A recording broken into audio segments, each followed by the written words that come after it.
Good afternoon and a very warm welcome to the first graduation ceremony of the Kautilya School of Public Policy.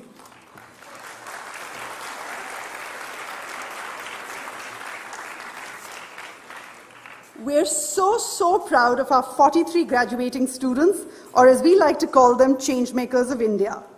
Of course, this landmark event needed someone extra special, and who better to grace this occasion than one of India's most prolific changemakers, Andhra Pradesh's former Chief Minister, the Telugu Desam President, Mr. Chandrababu Naidu.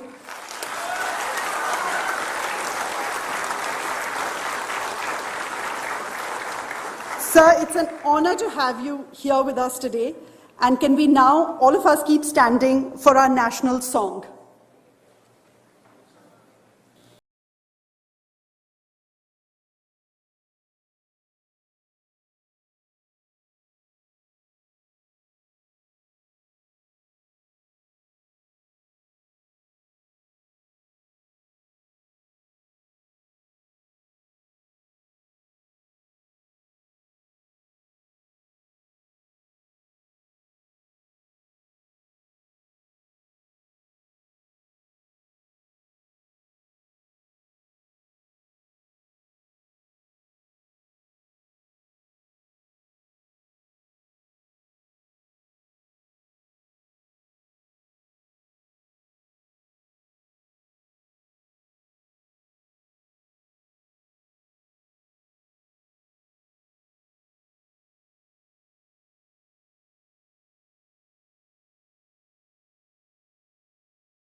University President and Geetham's Vice Chancellor to start this afternoon on an auspicious note by lighting the ceremonial lamp. Gentlemen.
Please.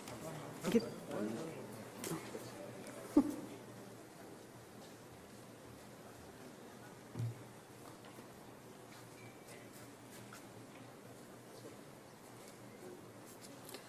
Thank you so much, gentlemen. And now for our first speaker today, our Chancellor, Dr. Virender Singh Chauhan, a scientist who's worked in genetic engineering and biotechnology. He's known for his contributions towards developing a recombinant vaccine for malaria. A Rhodes Scholar, he received the Padma Shri in 2012. He was also the chairman of the University Grants Commission and the chairman of the Executive Council of NAC, the National Assessment and Accreditation Council of India. Under his leadership and his desire to continue working hard, experiment, and build an environment conducive to new ideas, Dr. Chauhan is ensuring that Geetham and, of course, Kautilya transcend its rich heritage into an institution of the future. Dr. Chauhan.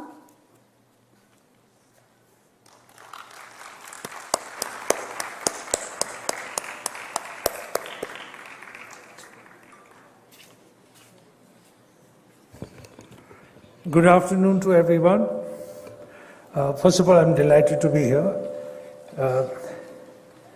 When I came here first, when the Kautilya School was starting, that was the very beginning, I recall we're a little bit further away from the students, but I had the early impression of, I'm very proud of the fact that I was here at the inception. So, chief guest of today's function, Chandrababu Naidu Sahab, Bharat, President of Geetam, my friend Vice Chancellor,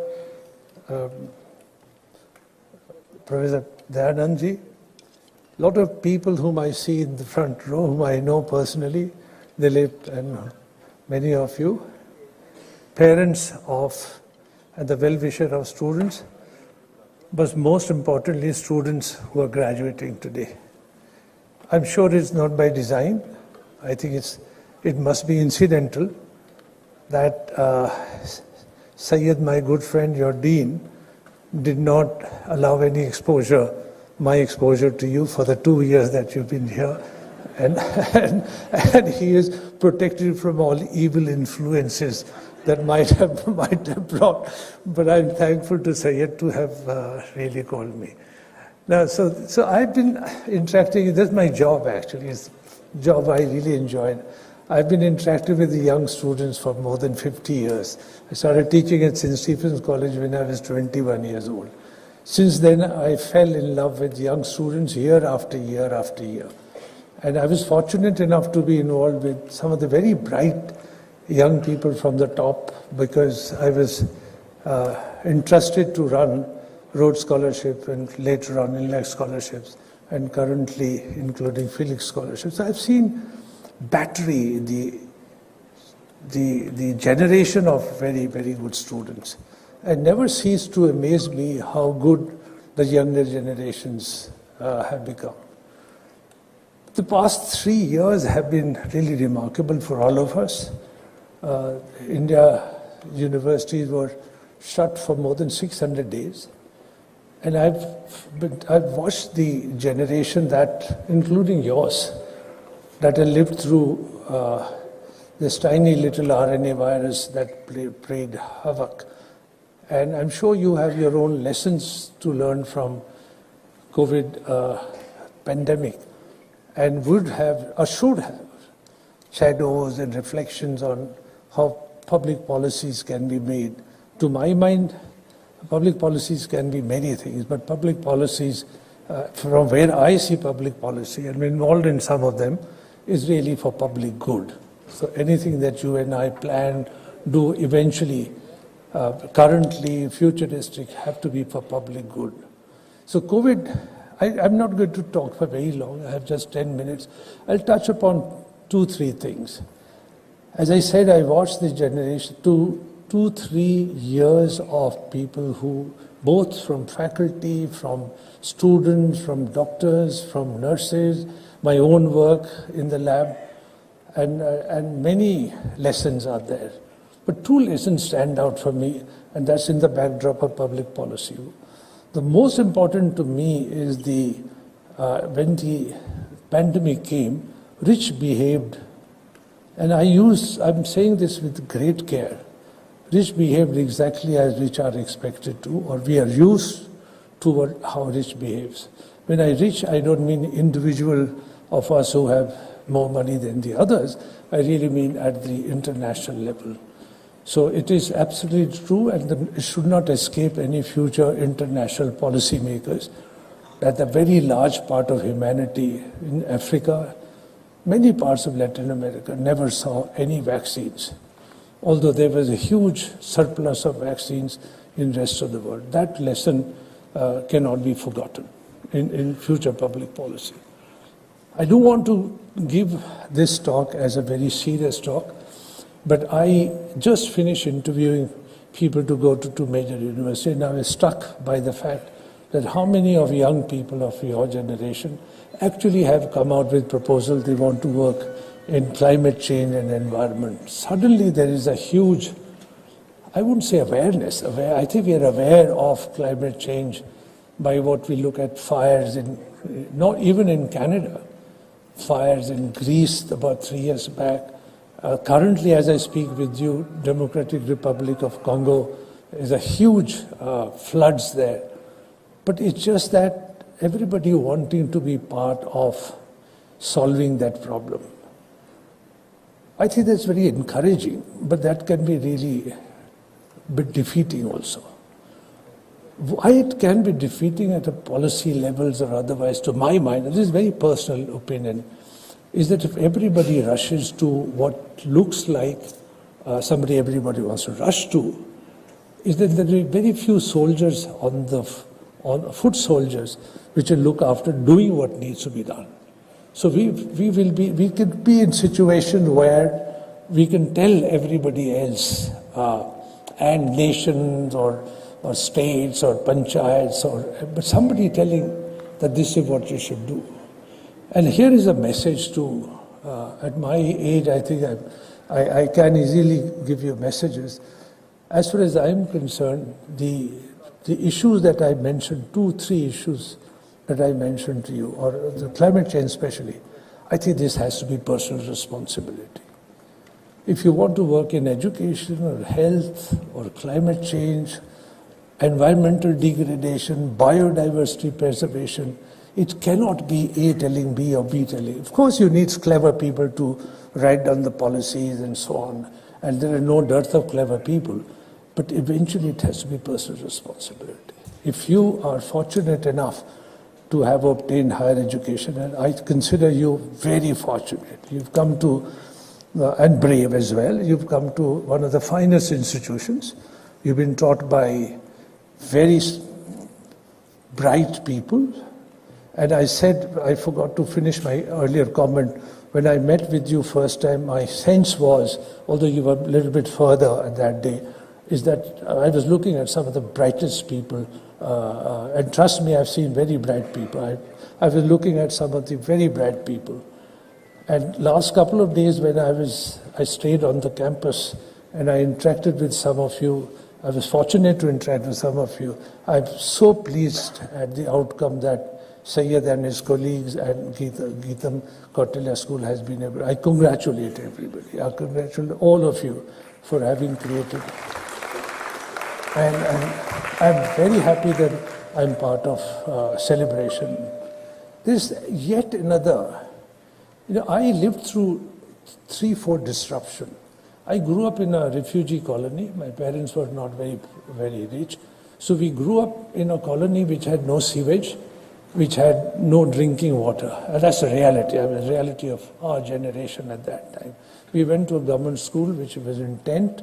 I was fortunate that Delhi University existed and we got educated for nothing. I mean, I don't remember ever asking any money from my parents for me to go to Delhi University. So we are the product of that time. But I've seen disruption in my own work. When internet came, or the communication became what it is today, taken for granted, I was very interested. Somebody should tell me when I should stop, because I can go on forever, and I don't want to do that. Please be rude and interrupt me. So I grew up wanting to listen to classical music. We had no way to listen to. So you could go to concert, but today at the click of a mouse, I can listen to anything that I want. I can listen to it on a go, really. And I don't listen to it as much as I used to want to listen to. So point I'm saying is, in front of you, you have amazing choices. And I think all of you are aware of this. So please go ahead, and as you go forward, you're well taught, you're well-thinking people. Find your call, wherever your call might be. Wherever you find your call is, I think, take that very seriously. So take yourself very seriously. Individual responsibility will be very important. That's what everybody, Gandhi said that, Vivekananda said that, if you're fortunate enough to be educated, your only dharma, only job is to make sure that those who are not as fortunate as you are, that you end up looking after them. I think that time has come now. But the disruption that I was mentioning to you, which is really coming as a wind and we don't know how to handle, is the generative tools which will come through AI. Everybody's agog about what AI will do. Post-internet would be, how it will pan out, we don't know. It will pan out in some way or the other, absolutely sure. It would have its positives, but it cannot not have its negatives.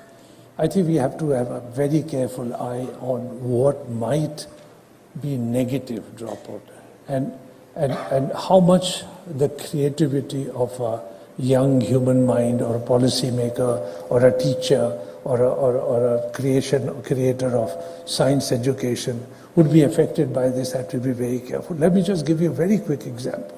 5th of March, a paper published in a scientific journal called Nature, where 100 papers were submitted as a trial. 68 out of 100 papers by expert eyes, those who I review papers all the time, could not be differentiated, the ones that was created by a very rudimentary early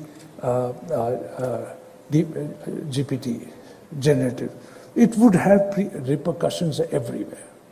It would have repercussions also how a tutorial is written by a young student in any university. It would have repercussions. I think you will have to figure out how to wade through this mess. But this could be very exciting also at the same time. And so the policy makers will have to budget that this a strong wind that will come. So I'm not going to say very much more. I hope Syed would invite me to interact with at least the next batch slightly longer. Trust me, I will be harmless to all of you. No harm will come to you. Finally, I want to say that I'm so very pleased to have come. I'm so very pleased to see all of you look so handsome. I am so very pleased that film industry should pay some attention to Geetam and come here for, I think they should pay some attention. No, jokes apart, I'm very happy to be amongst you and all the very best. Go out in this world, which looks complicated. It is complex. I mean, look around wherever you want to look in the world, with climate change or bird flu or swine flu, future pandemic. Of course it's going to be complicated. It is complex. But yet it is going to be exciting. It's waiting to embrace you. You go out and embrace it with open arms. Thank you very much.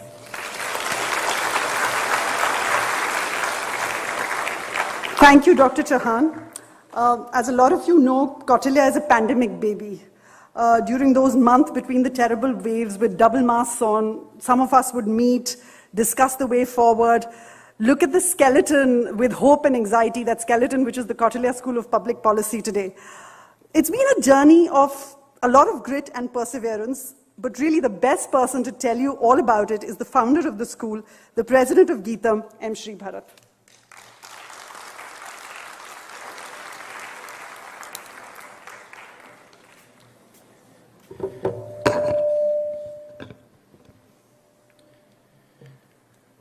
Good evening, everyone. Somebody sound on this?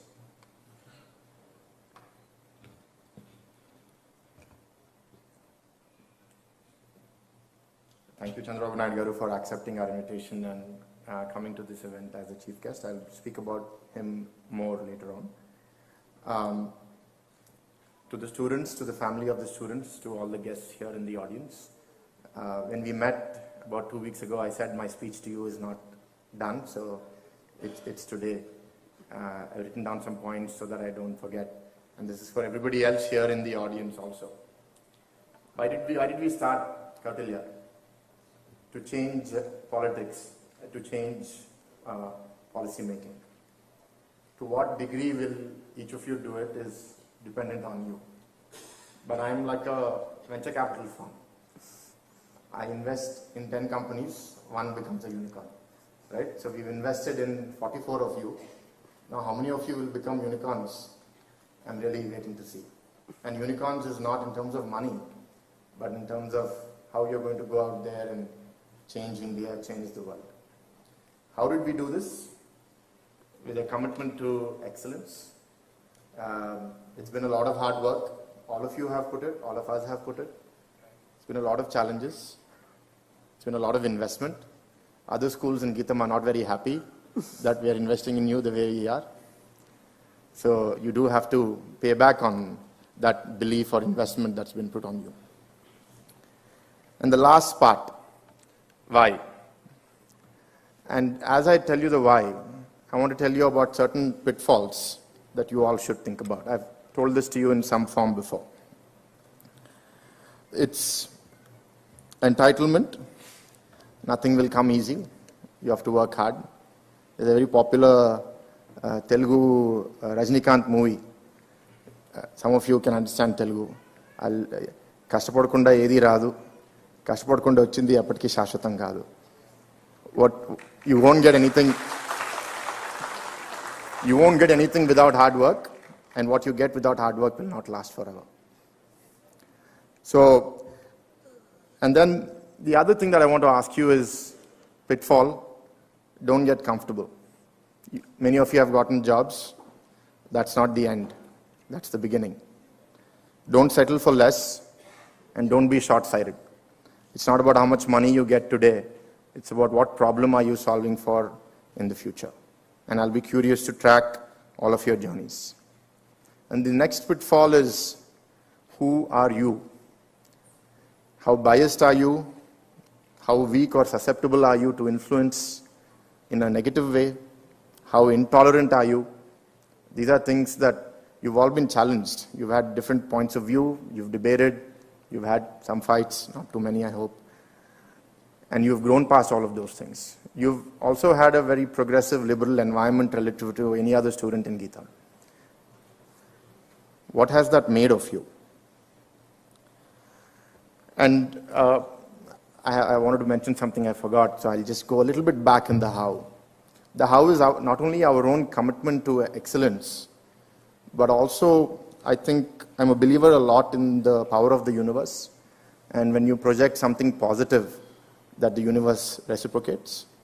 At every step of the way, we've had unimaginable or unexpected guardian angels come and help us through this journey. Some of you know of these challenges, but some of us in leadership know of the many more challenges that we faced. But we've had great people come forward and help us. And the other is, be humble about who we are and what we're trying to do, and take people along with us, and we've always tried to do that. Now, the most important part of the why, and this is what I believe, and I want to tell all 43 of you, but if there's any other students here, to all of you also. To me, I think the most powerful thing that you can get or that you can be is having an incorruptible mind. I think nothing else is more valuable. And each one of you is capable of greatness. I think as you will hear the introduction of our chief guest, of his beginnings and where he is now, all of you could be that, right? And we see our Prime Minister telling us about where he began. Is it only a mirage, or is it possible for us to also dream that big? And then, do the ends justify the means, or do the means matter? So in that sense, having an incorruptible mind is something that I would really wish for all of you. And that why is why we have set up Kautilya. Because you've learned how to listen, how to communicate, how to analyze, how to put your skills at use. But what are you going to use it for? Are you a mercenary for hire? And we've seen some mercenaries in the past. Or are you going out there to do good? As the Chancellor said. So these are all very, very big questions. I think the last thing that I will say in the why is, how many of you have seen Spider-Man?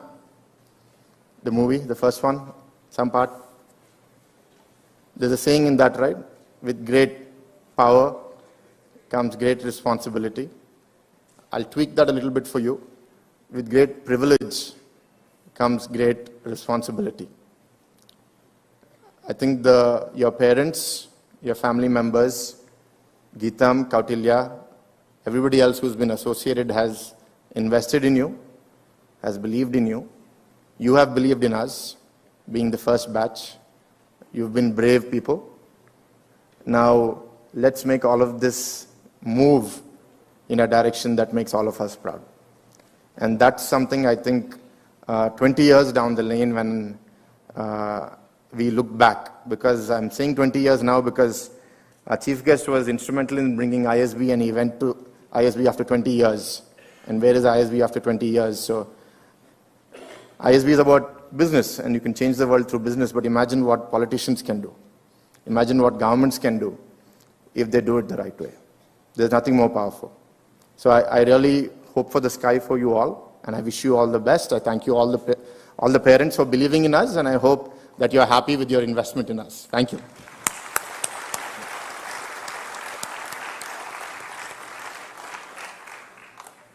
Okay, fine. So I'm done with my speech. So I have to introduce our chief guest. All of you can go look him up on Wikipedia. So I'm not going to tell you in detail what you can already find on Wikipedia. What do we know about him? He's a public policy visionary. He's hardworking. He's someone who never gives up. He's often given the story of how he convinced Bill Gates to come to Hyderabad. He's 73 years old, and he hasn't aged much in the last 10 or 15 years that I have seen him. So how he takes care of his health, discipline, we all know this, we can see this. What are things that you may know less of that I would like to say? It is a couple of things that I will say.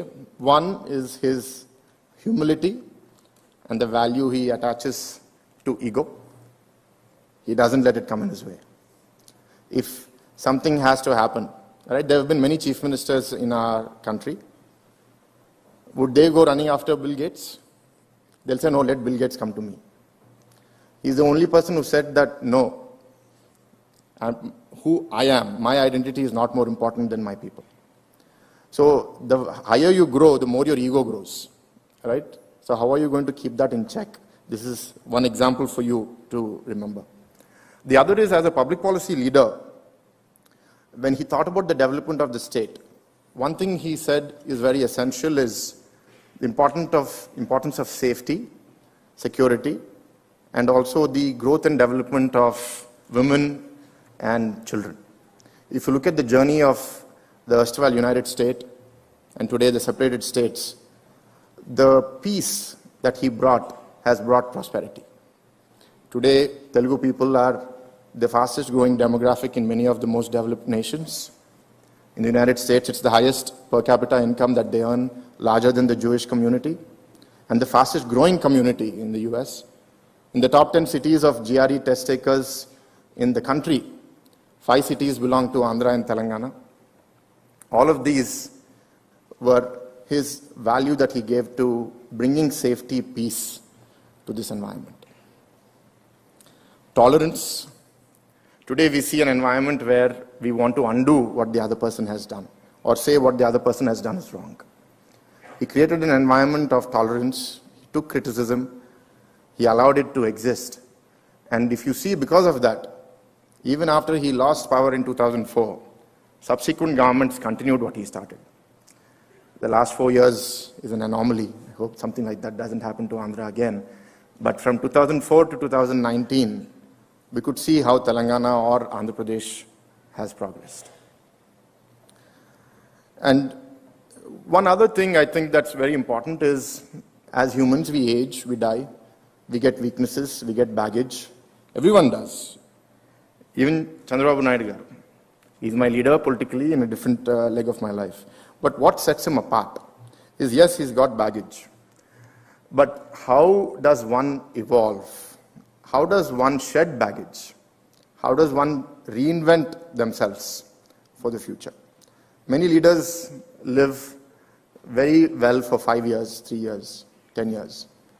But someone who's been active and at the forefront of leadership and policy making from 83 till now, 2023, 40 years, and at the amount of pressure that he has been in, and still keeping himself fresh and evolved, learning, and now he's speaking about artificial intelligence more than I am speaking, right? So this is the kind of leadership that we should all inspire to be. And with these few words, I am very glad to introduce our chief guest, Chandrababu Naidu garu, and we are very grateful to you, sir, for coming and accepting our invitation to speak to our students. And I request you to come and share your thoughts with the audience.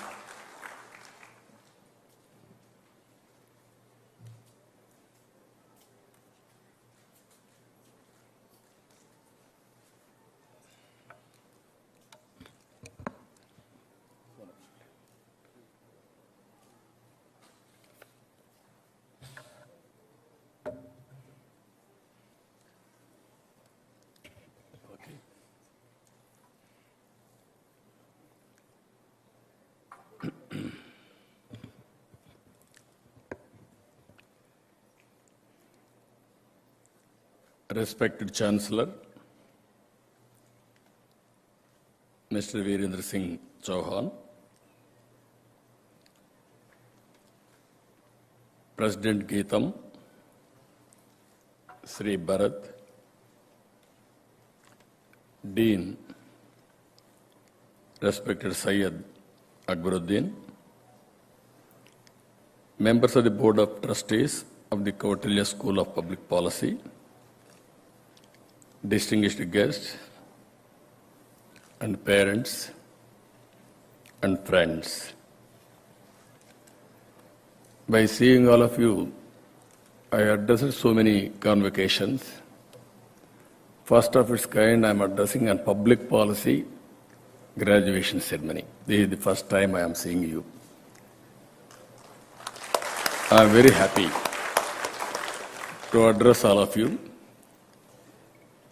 because public policy is a very powerful tool. If you make a proper public policy for future generation or present generation to solve the problems, it will go a long way. Sometimes, without knowing all these things, we are all working.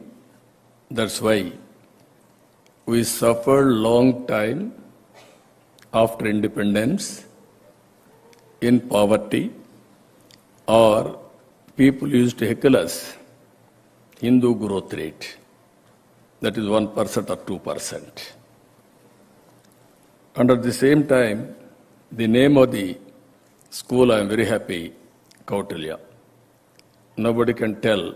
If you think once Kautilya and Ardhashastra, then you know how to deal. I am very happy, very apt name, excellent name, you are named, but your students has to prove it now. The outgoing students has to do it, all these things. I really appreciate all of you. Now, Mr. Bharat and also Vice Chancellor has rightly mentioned, I want to place before you, I am always talking ahead of times. That is the problem with me. That's why my stakeholders sometimes may not understand. Sometimes I'm losing elections, but my policies are permanent. The benefits are permanent.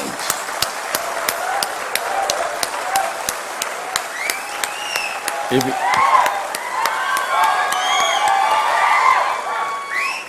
25 years back, I created a vision for combined Andhra Pradesh. Then all people used to call me, where is vision? What is vision? No vision is only a 420.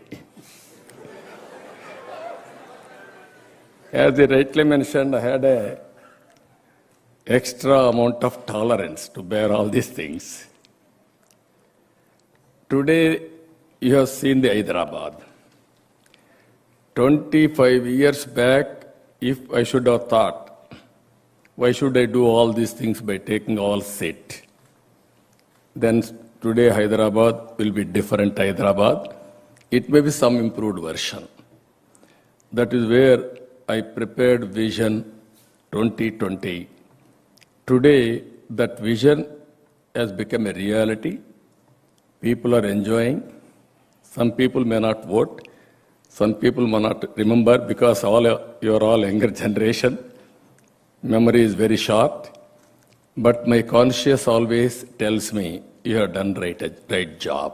That is the satisfaction I am having from the beginning. If you see here, this forum I am putting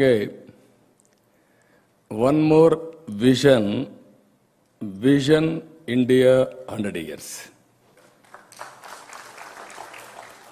2047, India's 100 years Independence Day. Recently we celebrated 75 years independence celebrations. If you see now, I have seen how village roads, how traffic, when I became first time MLA in 78, government used to allot 2 jeeps for us, that too military jeeps. We used to go to military campus and bring the jeeps and get repair. Always we had to push it. It won't start. That was the beginning. That is the road's condition also. At that time, they used to give us 3 cylinders, gas cylinders, MLA privilege. We used to recommend the cylinders for our stakeholders and also telephones. Of course, never it worked at that time. Even lightning call, if you connect it, it will take 1 week to mature. That was the status. Now, it is very inspiring time. If you see now, everything is happening. You are seeing new India. And also, if you can compare before economic reforms and after economic reforms, pre and post. Pre-economic reforms, only 1.5–2% growth rate, and so many problems, no opportunities. Only elite people will go to America for their career. After that economic reforms, first government, minority government. After that coalition governments. Now single party government at center also. But at the same time, if you see all these years, growth is very, very attractive, and also things are happening. India is very strong. Long back, if you see 1600s, 1700s, at that time we were very strong, #1 economy in the world. Somehow afterwards, invasions, all these things, we lost glory. If you see here, if the present rate is growing, India per capita income will be $26,000 at 2047. And also, if we are growing now 8 to 9 times for the last 25 years average, if we grow same rate as on today, we are 5th largest economy in the world. One is China and USA, Japan and Germany.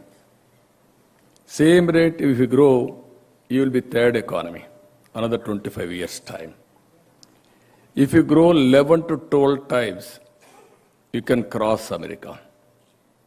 If you grow 15 to 16 times, you can cross China. Can we aim #1 economy by 2047? Yes, it is possible. That is possible because youngsters like you has to dream it and you have to work forward to achieve this. What I am saying, as individual or as organization, it is possible to achieve all these things as an organization. Here I want to say one thing. Even earlier, same population or same people, after economic reforms, we are able to improve our efficiency. All of a sudden, what is the mantra? Why it has happened? It is only public-private partnership model. This is what I call P3. If you see, when I started, I don't have money. I want to develop it. Then I started Hyderabad high-tech city, first monument, knowledge economy. Then I innovated how to go about, then public-private partnership. First I called L&T. They are very good in construction. I gave land, piece of land. Then I asked them to build a tower. 15 years, 20 years, you can get returns. After that, you can give back to the government. That is the model we created. Today, you have seen, without investing one pi, we are able to construct Hyderabad. As a matter of fact, we got so much of money. For all these things, if you see proof of concepts, one is power sector reforms. As a policymakers, I am informing you. At that time, there is a deficit in power revenue, even generation. In assembly, we used to engage every session, 50% of time, power cut and agitation by MLAs. There is agitations outside. Even as Chief Minister 95-96, I used to go and visit fields which are all dried up because of power cut in helicopters. That is the demand at that time. Then I brought power sector reforms. That is the beginning. Everybody told me, don't do it. Again, I have done very vehemently, but of course I lost power in 2004, but I am having satisfaction. I am the pioneer in India in power sector reforms. That is the benefit India is enjoying today. That is how things have happened. Even if you see telecommunication sector, one policy. Earlier, BSNL, VSNL. BSNL international calls, BSNL domestic calls. Never they worked. Very, very inefficient organizations. China used to go in a big way. Then I initiated this.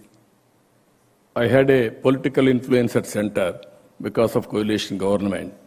The then Prime Minister Vajpayee accepted. That is how I was co-chairperson for that committee. We gave a report. That is the benefit everybody is enjoying today in telecommunication sector. One policy has made all the difference, and also now it is able to bring so much of health for the nation. Even if you see at the time, flights, we had Air India. Recently, Air India also privatized. At that time, Air India will operate one flight to different countries, then we can give reciprocal. Never we had a flight, so we used to block it. Then we brought it open sky policy. First flight in India from Dubai to Hyderabad, Emirates. That is how now so much of difference in civil aviation. Even Greenfield Airport, you are seeing Hyderabad. First Greenfield Airport in Hyderabad, in India. I used to visualize. I have visited 20 airports to build Hyderabad Airport. 5,000 acres, first of its kind. One of the best airport you are seeing today. This is how things we are able to visualize we have done. Even one more reform, roads. Our roads are very bad condition. Today, that is what I told. From my house, I was able to reach 1 hour time. I used to come Sangareddy regularly as Chief Minister also at that time. 2 hours, 2.5 hours, 3 hours. Even though it was a national highway, but so much of time. Today, roads transformed the nation very well. Anywhere you want to go, one of the best road network we are having, that is the benefit of public policy. Even if you see Hyderabad, so many policies, infrastructure, outer ring road, and also for employment, all you name, IT, BT, pharma, finance, you name everything we are able to do, all only policies. If you see at that time, nobody visualized the importance of biotechnology. Then I asked Bill Gates, as rightly mentioned Bharat, at that time, first time, internet revolution has come because of Bill Gates. Then he came to India. I was desperate to meet him as Chief Minister. Then he said, I don't have any work with politicians. Then I said, no, I am having some work with you. I want to meet with you. Then he said, okay, you can join cocktail party. Then I told him, If I join cocktail party, I may not get good name. And at the same time, everybody will campaign that I'm also joining in a drunkard party. So I don't want to come. With great difficulty, he gave me 10 minutes. I prepared 2 days. At that time, even professionals, they never used to present PowerPoint presentations. Nobody used to do that. Then I prepared very well. 10 minutes he gave me. Then he spent with me 45 minutes. Then he said, I entirely agree with your vision. I'm very happy. What can I do? I said, nothing I'm expecting from you. You know the strength of India.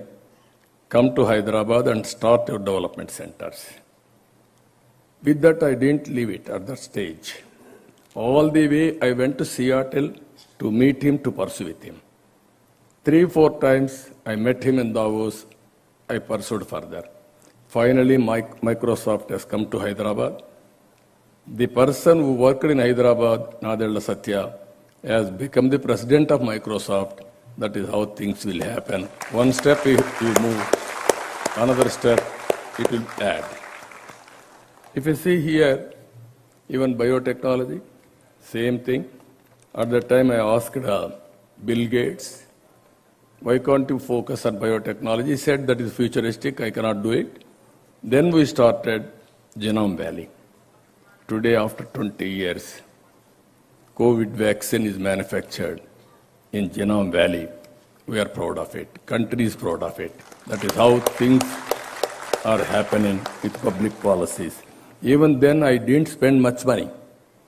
Only on the other side of the city, 1,500 acres of land I have given for Genome Valley, biotechnology park.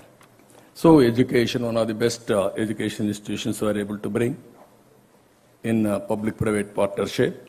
And also, another proof of concept if you see, NRIs.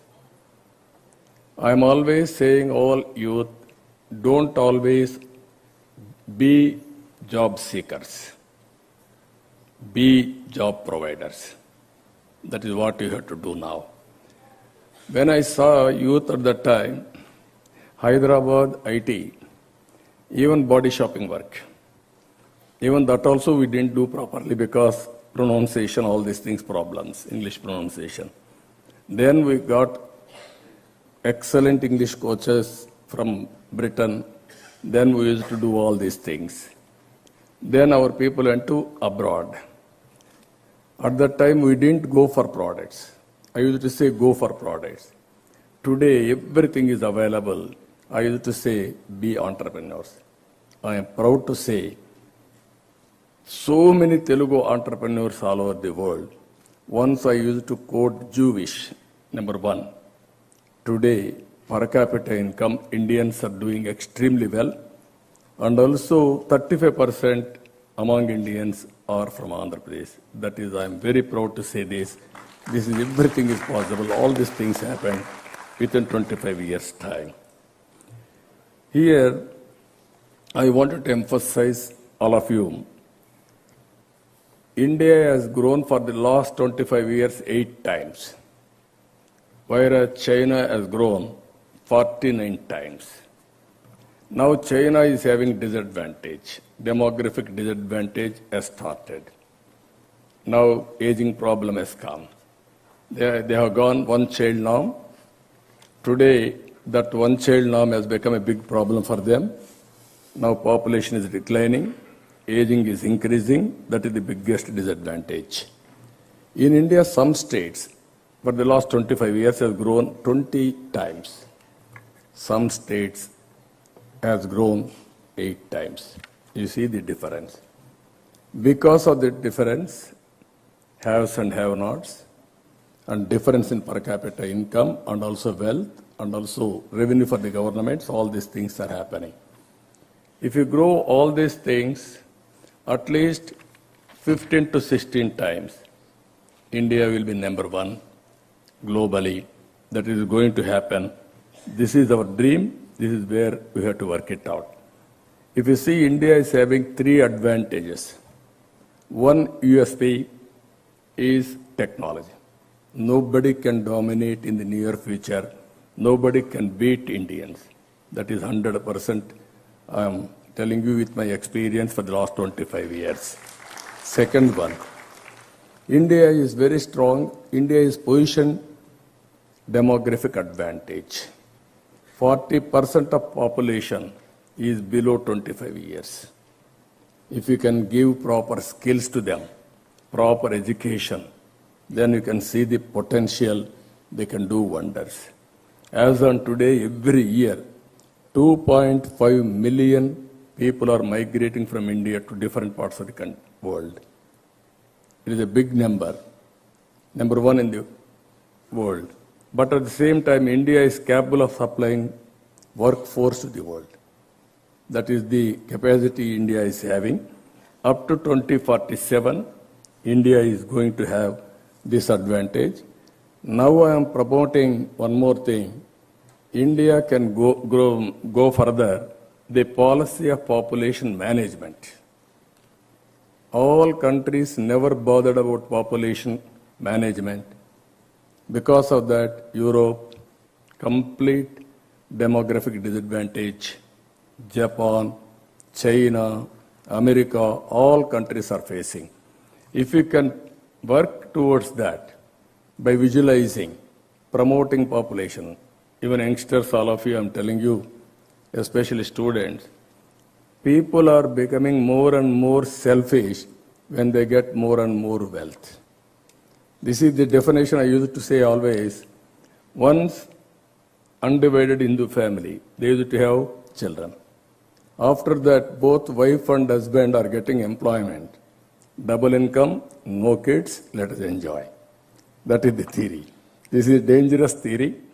Then population also we have to manage. This is where we have to go for management of politics, population. Then nobody in the world is able to compete with us. Future is for Indians. I'm telling you, this is my vision 2047. Corporate governance, Indians will dominate. Public governance, Indians will dominate. If you see Britain Prime Minister, 75 years back, they ruled us. Today, Indian origin has become Prime Minister of this country. That is the strength of India. That is the strength of Indians. That is how things are going to happen. And also, one more opportunity for Indians and also youth. As on today, more than 50% of middle income group are in USA or Europe. In future, this is going to shift it towards India. 2004 and 5, 14%. Now it is 31%. 2030, it is going to become 63% middle income group. With this, if you see all over the world, 44 trillion they are spending expenditure as on today. It is going to increase 62 trillion. This is a huge opportunity for youngsters to create public policies and also work towards that, how to exploit all these things. For this, virtual and physical working is the solution. COVID has given a very good advantage for us. Sitting in a remote village, you can start a company. Sitting from a remote village, you can work any company. You can work, you can earn money. That is possible. These are all the various innovative thoughts, creativity, opportunities are coming in the future. This is where today I am promoting youngsters for all of you in this convocation. P3 model, PPP, public-private partnership. We are able to create wealth. And at the same time, wealth has created huge variations between haves and have-nots. This is the biggest problem. Some people are getting 150 rupees a day wage. Some people are getting crores of rupees as honorarium. That is the variation. How to bridge this gap? This is where I am saying one more model, P4 model. People, public-private partnership. If you make people also partners and do this experiment, poor to rich, how to make it? If you do this experiment, 2047, India, anywhere in the world, we can make it totally poor to rich. This is our ambition. It is possible. How to do this model? There are so many models we are working. In Amaravati, one example I'm giving you. Around 29,000 farmers. They contributed 34,000 acres of land willingly, without any force. Voluntarily, they have given for capital. Then freely I got land. I gave some remuneration for 5 years and 10 years. And ultimately, because of that land, I can meet all my requirements, public buildings, infrastructure, roads, everything. Even then, I am going to save 10,000 acres of land. And also, I am going to give back after development for acre around 1,200 square yards or 1,400, some in commercial, some for residential. Because of that, they are getting money, government is getting wealth, and we are going to generate wealth. This is the best model, I thought. Public-private partnership. That model, somehow, it is in doldrums because of policymakers. That is another story. I don't want to place before you all political issues here. But my intention is, every poor man, how to make rich man, it is in our hands. Take example, technology is available. With this technology, is assets, liabilities, is population and human resources and natural resources, and prepare a vision for his family. Every family we can prepare a vision, and if you can execute that vision by people like you, even private companies, even our Geetam, they are having some bandwidth. They can take 100 families to transform, or some industry can take, or individual can take, NRA can take. Then if we transform with the support of government will be a regulator. Same model, and facilitator. Sometimes they will share all these things. Then India will become a great country. Not only acquiring wealth, not only creating wealth, how to make this health universally distributed or otherwise bridge the gap between haves and have-nots. This is one model I want to promote all of you. I am very happy. We are in knowledge economy, beginning of infinity. Anything you want to achieve, it is possible with you. For this, you need leadership. You are having proper leadership qualities with innovative ideas and capability to execute. Everything is possible. And also, digitally, if you see, we are all in 5G, IoT, artificial intelligence, machine learning, cloud, and also so many things we are working. India is blessed with this.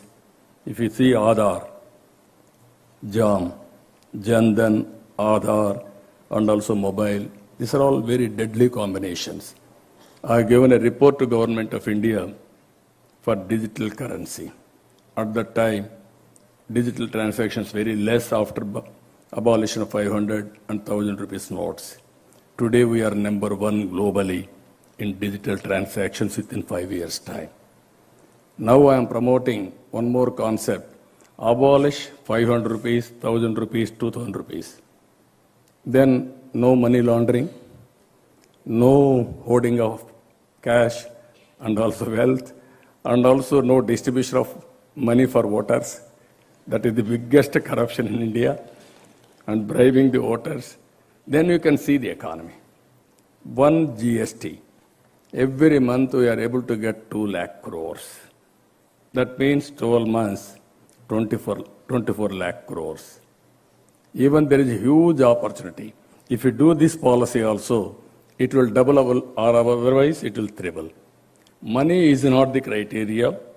proper good policies, we can do wonders. That is what I wanted to say here. Even all these things is one. World Inequality Report 2023. Most unequal distribution of health is India. This is one more alarming factor. Even some people are having huge wealth generation, others are not having. That is another problem. For this one example I'm giving you last, this is self-help groups I created, gender equity. Poor women. I used to organize 25 years back. Now in Andhra Pradesh, if you see, 7 lakh groups are there, 90 lakh members are there to work in these groups. 35,000 crores they are borrowing every year, 99.5% repayment, 30% of India's turnover.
As a unit.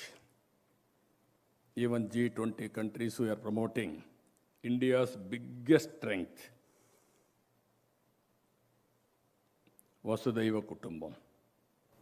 One earth, one family, one world.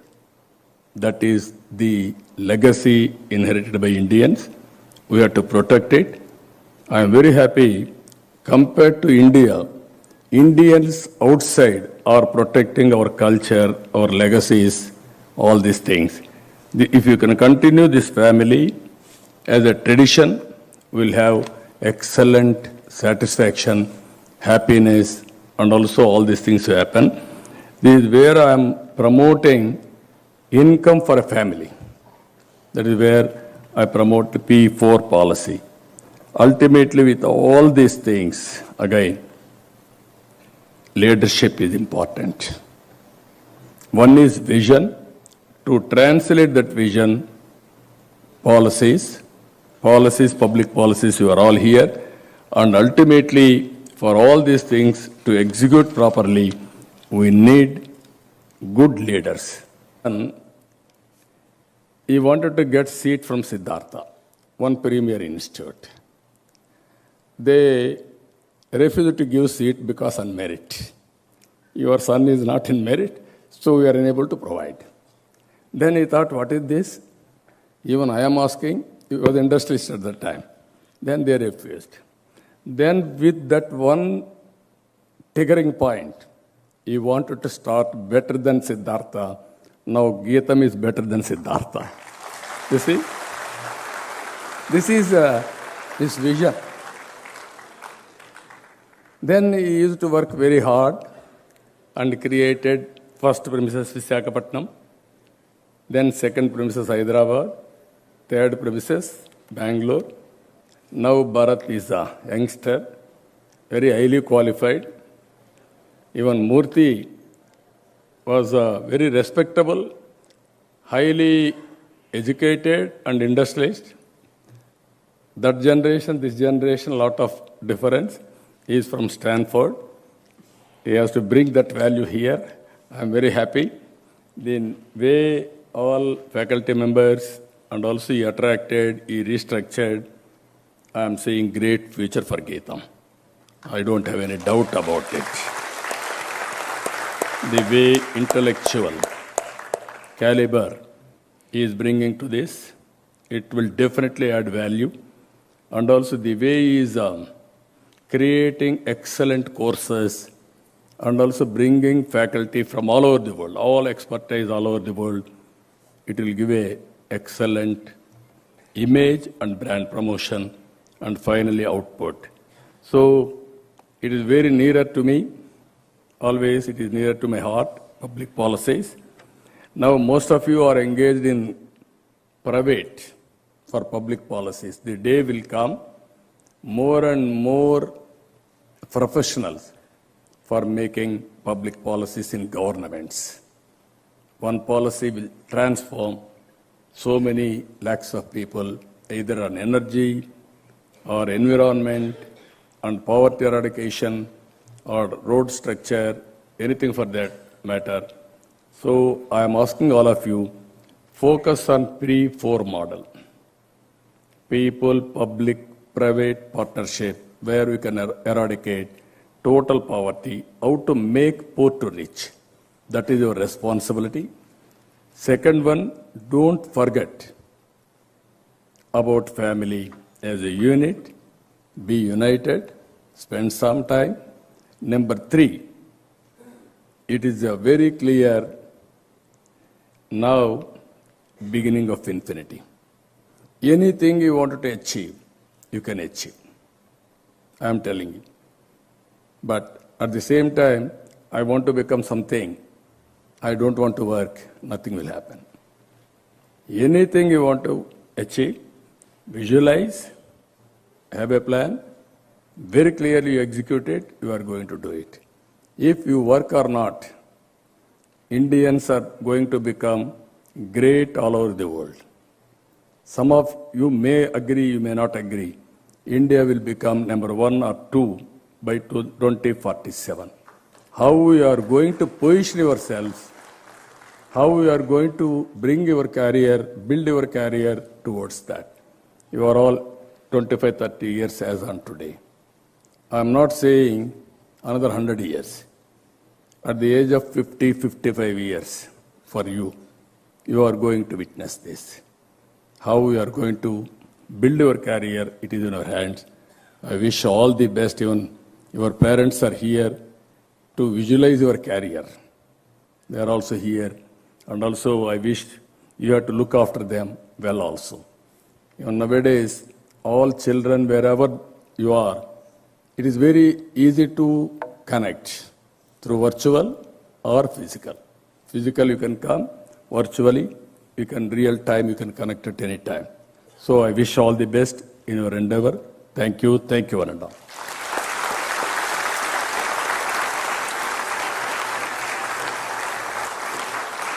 Thank you so much, sir, for those inspiring words. Can I please now ask our university president to please felicitate our chief guest?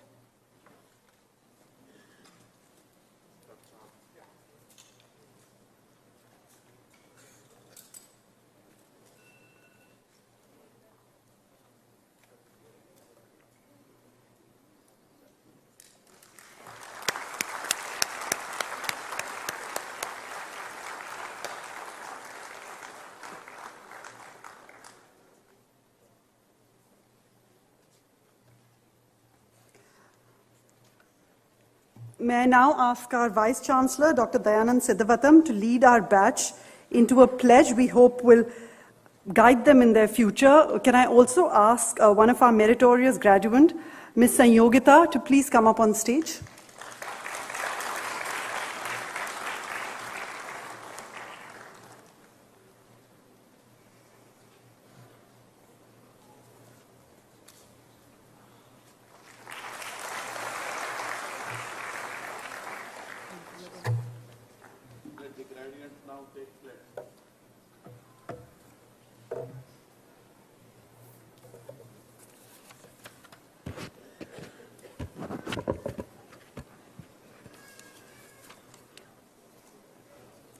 I sincerely promise and declare that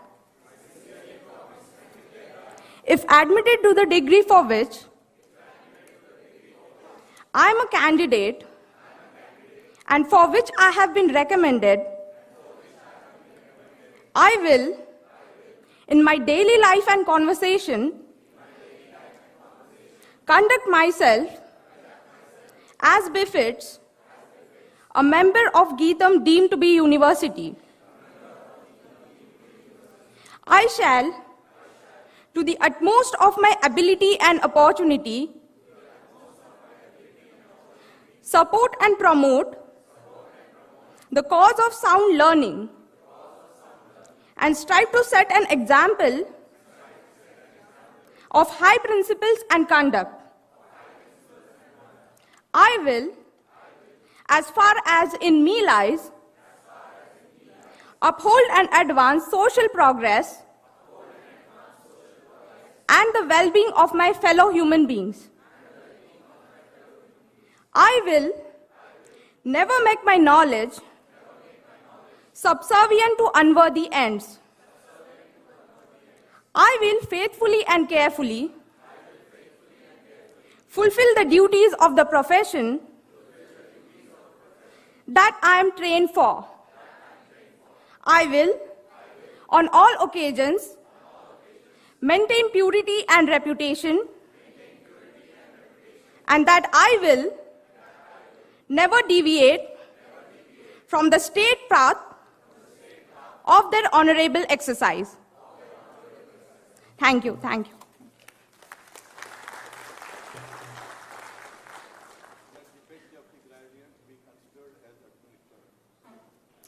Thank you, everyone. And now for the bit all you cotillions have been waiting for all afternoon. In fact, I think for the last 2 years. Yes, I'm talking about your degrees.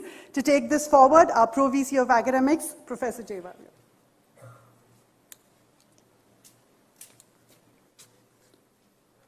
Mr. Chancellor, permit me to present to you the candidates whose names are herewith submitted for admission to the degree of Master of Public Policy from Kautilya School of Public Policy from Geetam deemed to be University.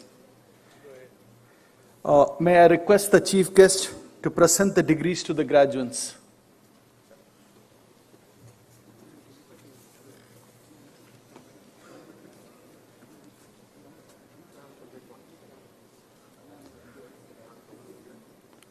Aditya Narayan Chingan.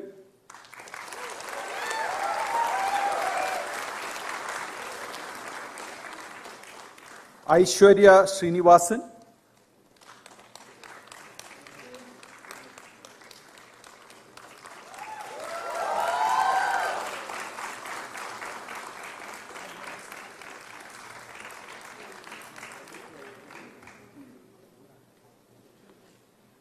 Akshat Joshi.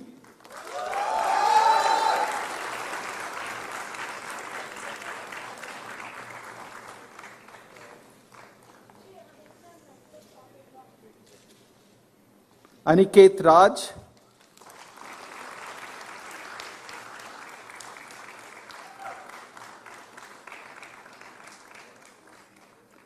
Anjali Sriram.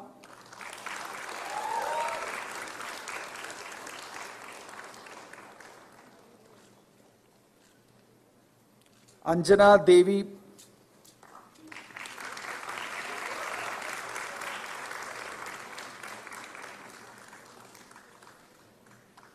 Anurag Prabhakar.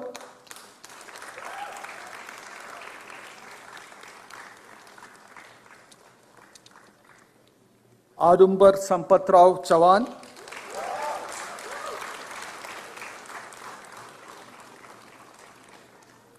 Dharmesh Bansal,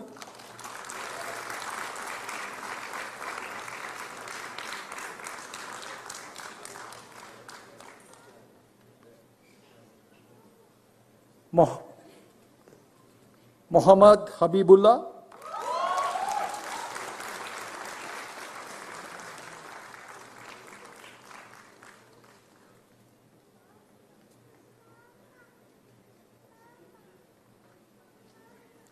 Sai Sri Harsha,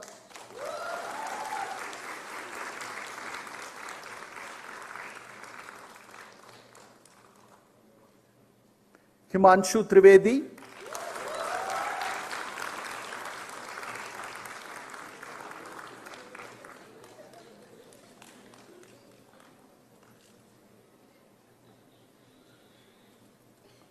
Kaushik Bhaskar,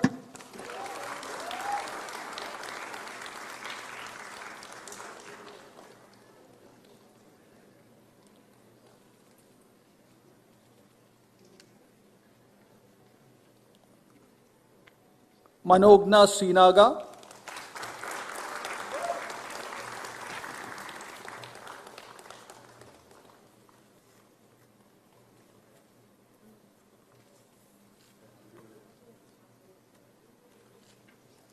Mayank Gupta,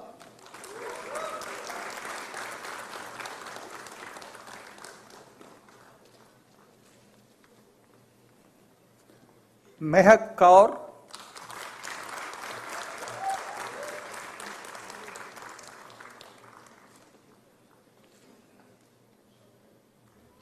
Mohammad Junaid Sahil,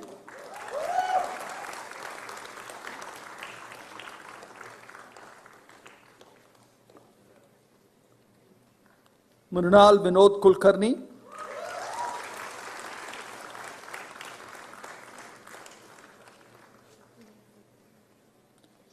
Nikita Jagadish,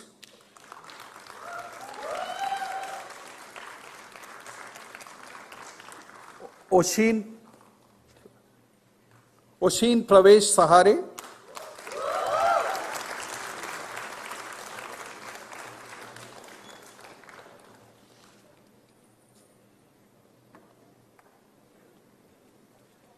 Jadav Paresh Parashuram,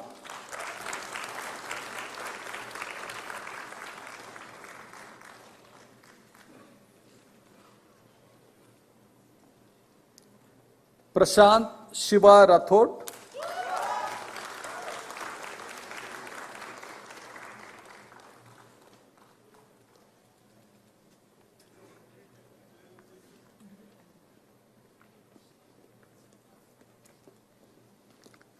Pratish Anand,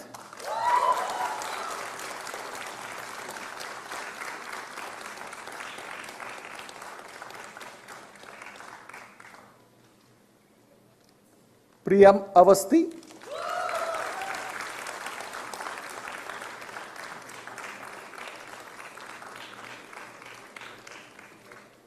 Raisa Lorraine Palatti,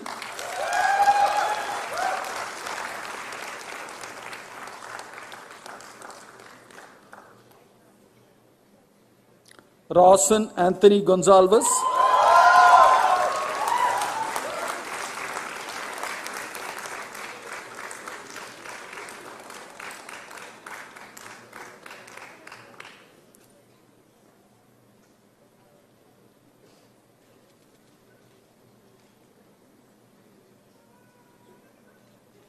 Rehat Kaur,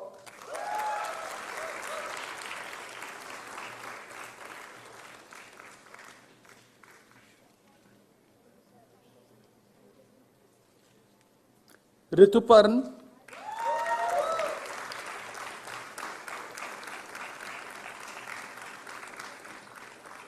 Sabir Mantri,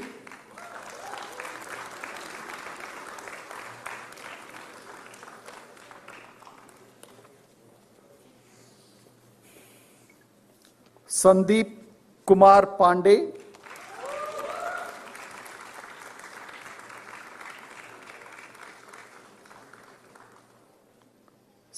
Sanjana Kapoor,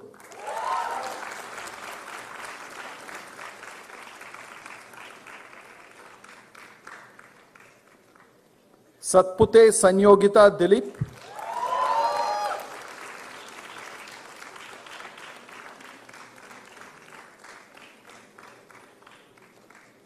Shankar MM,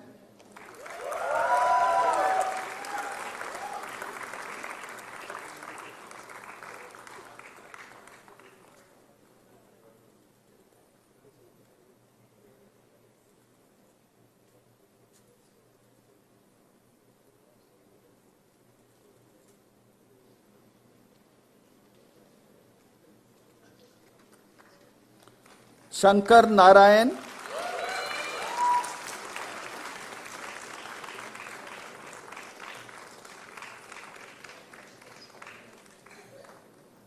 Shubham Shinde,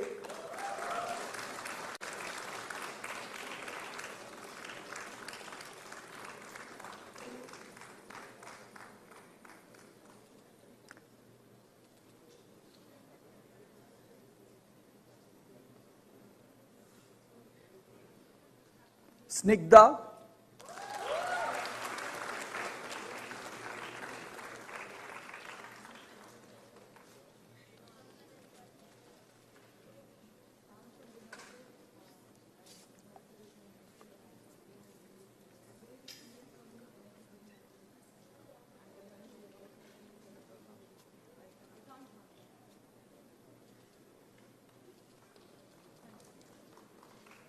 Saumya Kolla,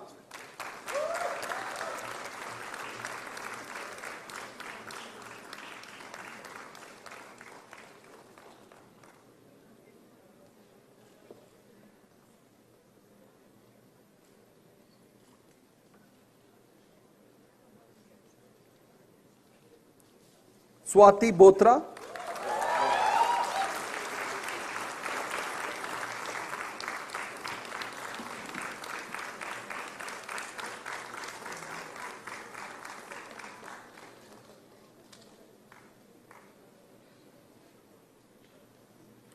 Tanushka Tiwari,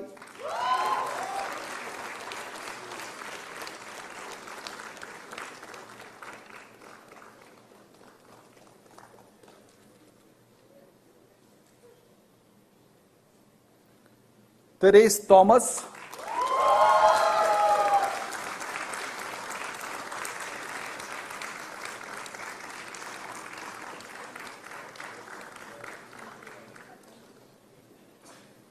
Trilok Bhaskar,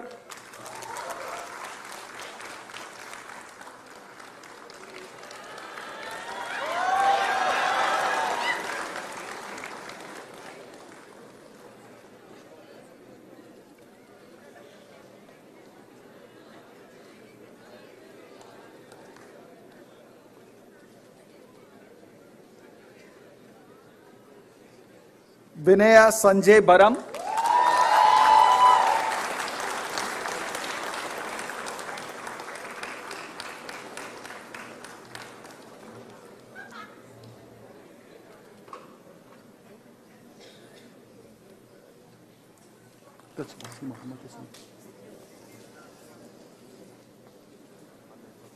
Wasim Ahmad,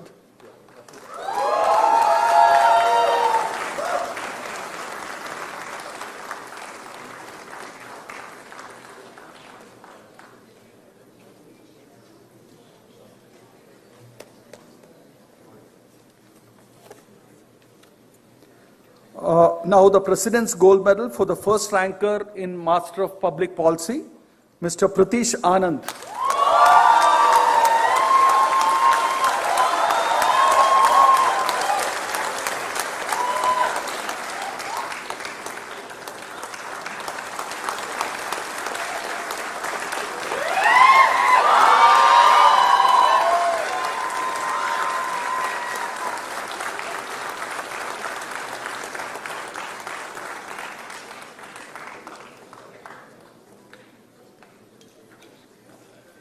In the name and on behalf of the Board of Management of Geetham deemed to be University, I admit you to the degree of Master of Public Policy in this university, and in token thereof you have been presented with these degrees.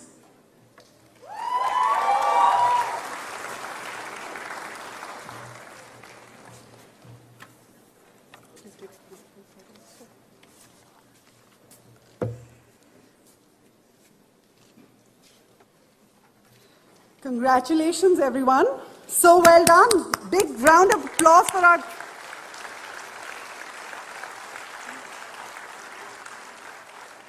And now, to make it absolutely official, can I ask our Registrar, Dr. Gunasekharan, to get the record of degrees signed by the Chancellor, please?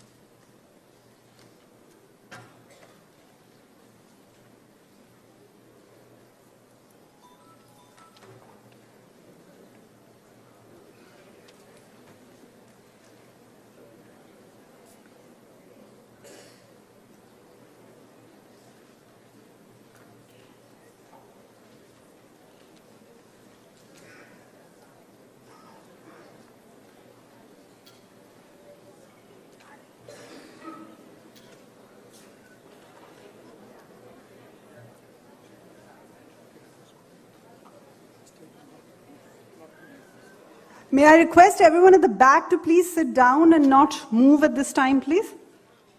Thank you. Thank you, sir. Can I now call upon one of our Kautilya students, someone who's really a stellar example of young Indians who make us hopeful and who want to work to make our country and our society a better place for everyone. Someone whose quiet demeanor hides the determination with which he achieves his goals. Ladies and gentlemen, our student speaker for the evening, Wasim Ahmed.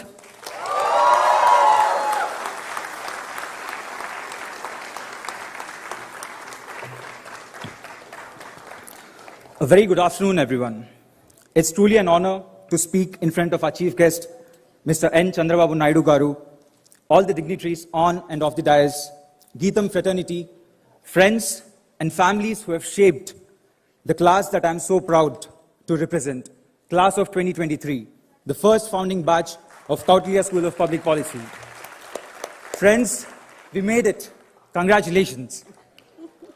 Chandrababu Naidu, sir, you are a leader par excellence, a reformer and a visionary with the strongest will to make a difference in people's lives.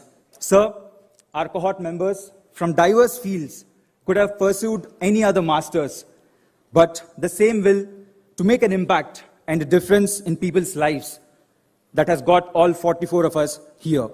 I believe it is very fitting to have you here with us today at our graduation ceremony. Thank you so much, sir, for gracing the occasion. It's truly a challenge to summarize the time that we spent at Kautilya in just about a few minutes. I'm sure we all remember the grand welcome we received from the hospitality team during the pandemic just a few days prior to our orientation. And what an orientation it was. Being the first cohort at Kautilya, we did not have anyone to follow, anyone to look up to. We laid our own paths. The student leaders we had in the last 2 years took up the responsibility to lead us. I want to thank Nikita, Kaushik, Aishwarya, and Trilok for their leadership. All of us together started various clubs and committees, right from sports to Theres Podcast, Shankar Sir's Software Literacy Club, Shankaran's Chabutra, Rawson's Climate Action, Mayank's Parliamentarians Club. We created a safe ecosystem for ideas and learning skills. There were no established norms.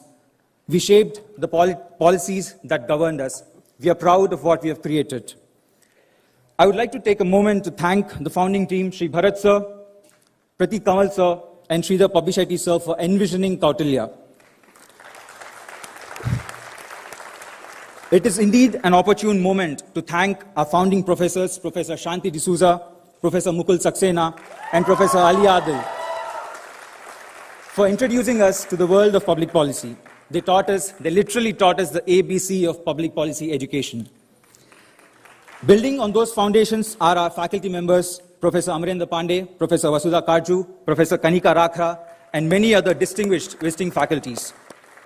To all the faculty and staff of our esteemed institution, I offer my deepest appreciation for your guidance, your wisdom, and your tireless commitment for our education. To the parents and families gathered here and for the ones who could not make it here today, I want to express my gratitude for your support and encouragement throughout our journey. Thank you for being our champions, our advocates, and our biggest fans. ये उपलब्धि हमसे कई ज़्यादा आपकी है. धन्यवाद आप सभी के साथ और आशीर्वाद के लिए. ये आपके बिना मुमकिन नहीं होता. From the early days of orientation, when we were all nervous and unsure of what to expect, to the late nights spent working on group projects and assignments, we have supported each other through it all. I know I should be the last one to be talking about group projects and submitting assignments on time. But we have shared laughs, tears, and endless cups of coffee. We have challenged each other to think more critically, to consider different viewpoints of the left, of the right, and the center. Through it all, we have formed a community that is more than just a cohort of students. We have seen each other grow in the last 2 years. Here's something that my batchmate Audumbar's friend told him.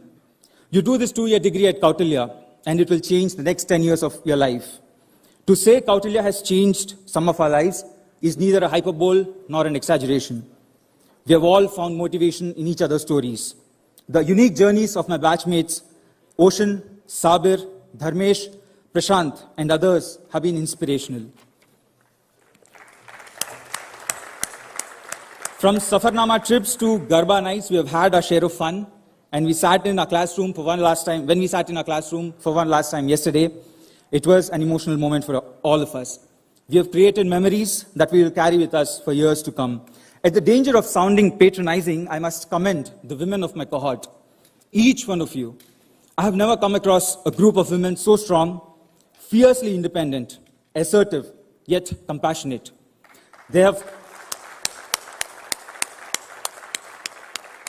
called us out on multiple occasions, making us better men, even though it was not your job, even though it was never their job.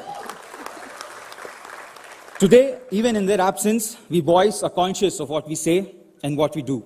At the end of the day, it's about becoming better humans, not just becoming policy professionals. One of the greatest joys of this program has been the opportunity to meet and learn from so many young, amazing people. There was an instance in our classroom where we had a former Governor of Reserve Bank of India, Chief Economist of the World Bank, and former permanent representative of India to the United Nations. I don't know if there's any other classroom that had these heavyweights at the same time. In the last 2 years, we have sat through sessions by former chief ministers, union ministers, diplomats, bureaucrats, technocrats, and scholars from all the leading institutions of the world. It isn't really much about the networks or the connections. The sheer presence of personalities and their journeys make us believe that our dreams are also attainable. Talking about change makers, our very own rockstar diplomat, Syed Akbaruddin sir. Syed Akbaruddin sir could have chosen just about any post-retirement pursuit. But sir, you chose to be here with us, steering this ship away from storms and the occasional cyclone. Sir, you ensured that every student has access to you. Our trimester review meetings are proof of what a hands-on leader you have been. Every time we have come out of your chamber, we took lessons. The most important of them all was, in life, there will always be suboptimal outcomes. In class, many a times our conversations revolved around the word privilege. But here in front of us is a shining example, Sri Bharat sir, who has used his privilege the right way. When he talked to us during our orientation, I vividly remember him telling us that the facilities that are being provided for us are to understand what is possible, so that when we dream, we should know that the best, the absolute best, is a possibility. Sir, on behalf of our cohort, I want to thank you for dreaming big and for executing this dream to the T, a dream that we are all beneficiaries of. We recognize the efforts of the leaders of Geetam, on the dais here today for building a robust institution without which the idea of Kautilya would have been inconceivable. Friends, we all chose public policy to have a say in nation building. Policy is the most crucial, perhaps the most legitimate way of nation building. And in pursuing that, we stand on the right side of history. I can't wait to see what we accomplish in the years to come. I also hope we continue to contribute to Kautilya in some capacity or the other. We all realize that the real struggle awaits us outside these gates, and that's going to be a litmus test. क्या हार में क्या जीत में किंचित नहीं भयभीत में कर्तव्य पथ पर जो भी मिले ये भी सही वो भी सही. The hustle starts here, but today we celebrate. I once again congratulate the very first founding batch of Kautilya School of Public Policy, class of 2023. Thank you so much. Thanks, Vasim. That was wonderful. And like you said, Kautilya has grown from strength to strength and is simply getting better with age. And the person responsible for its growth, keeping it going every day, leading from the front, is none other than our Dean. May I, everyone, please give a warm welcome to Ambassador Syed Akbaruddin.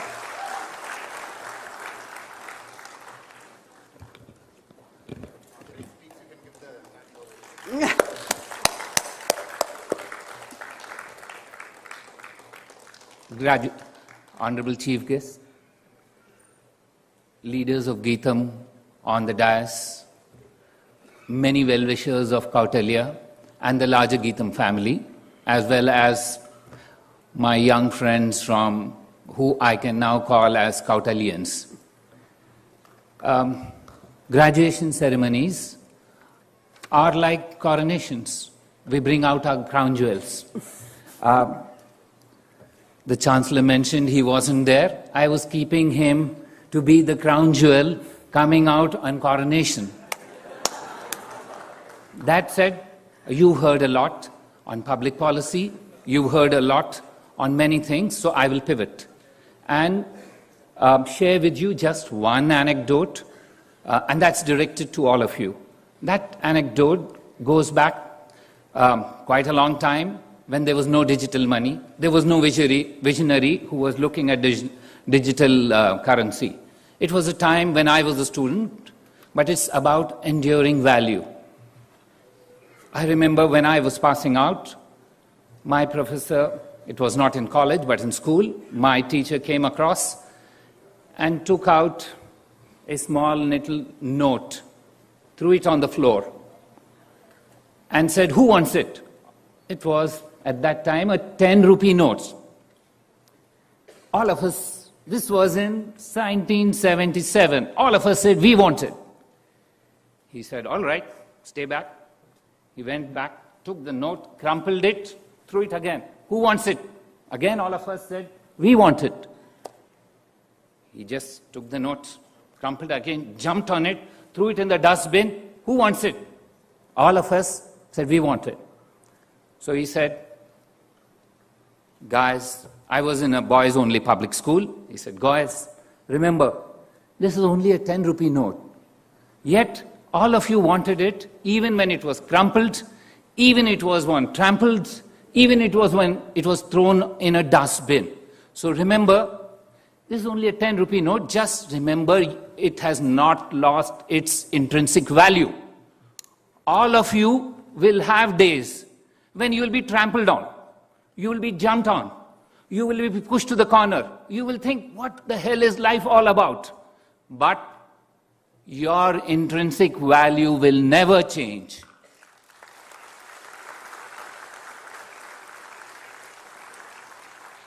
You will be precious, not only to your friends, but to your family, but to the country, because the effort that has gone into you has enhanced your value in such a manner that your value will never diminish. Fly, soar, change.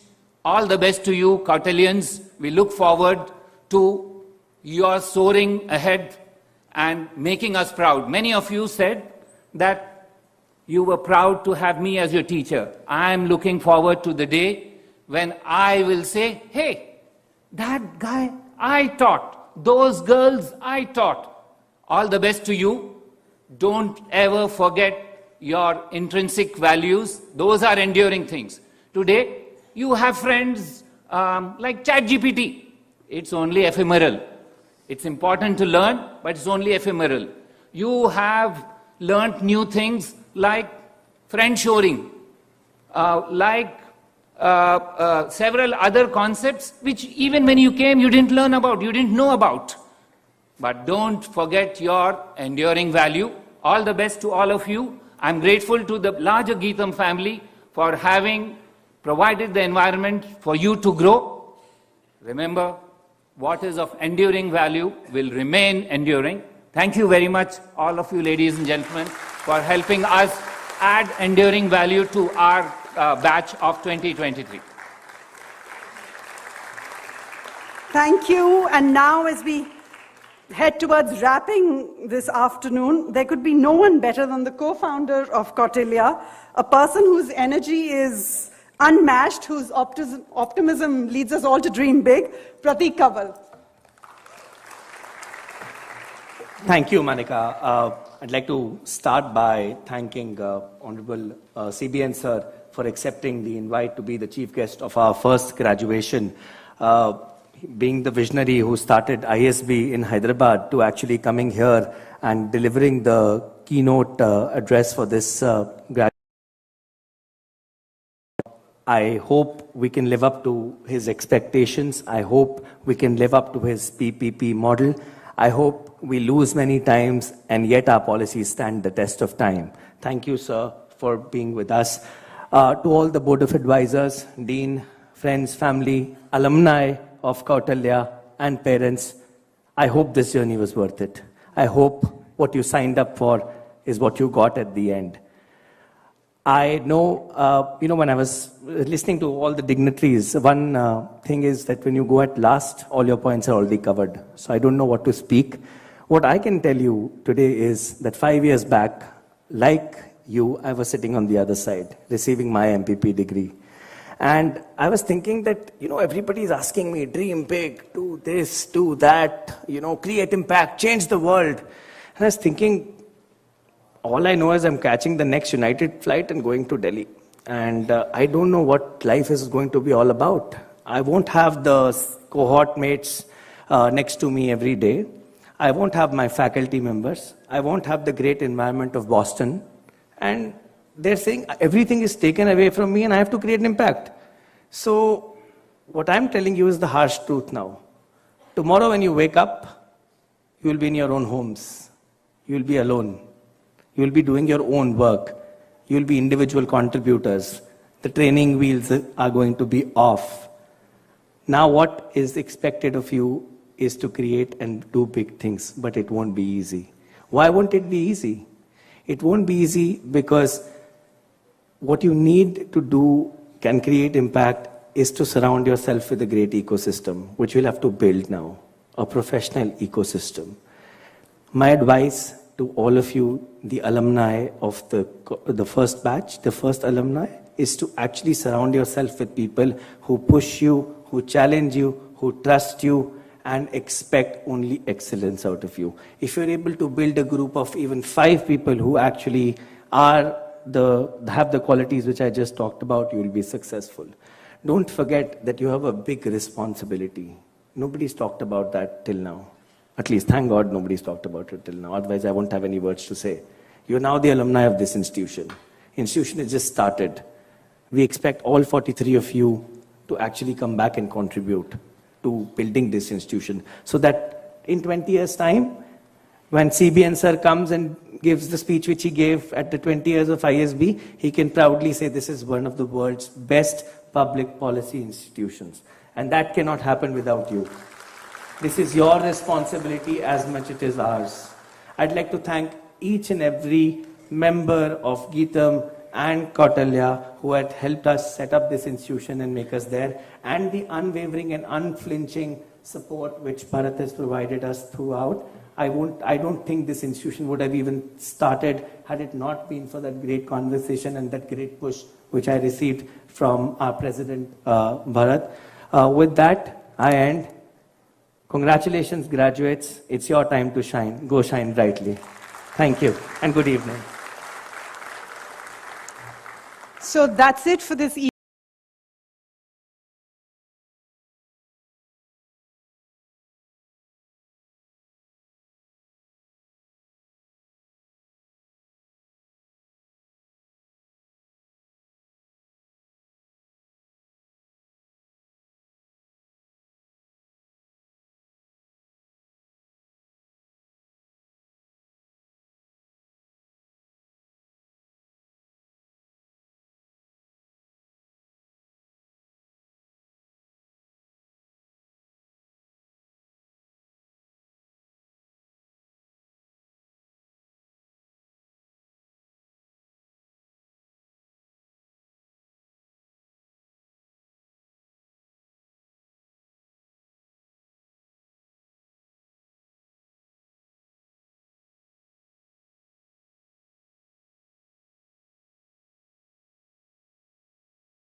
Please, everyone, do join us for tea. And for all the cotillions, there is a photo booth. Take lots of pictures and write on the memory wall. Thank you so much.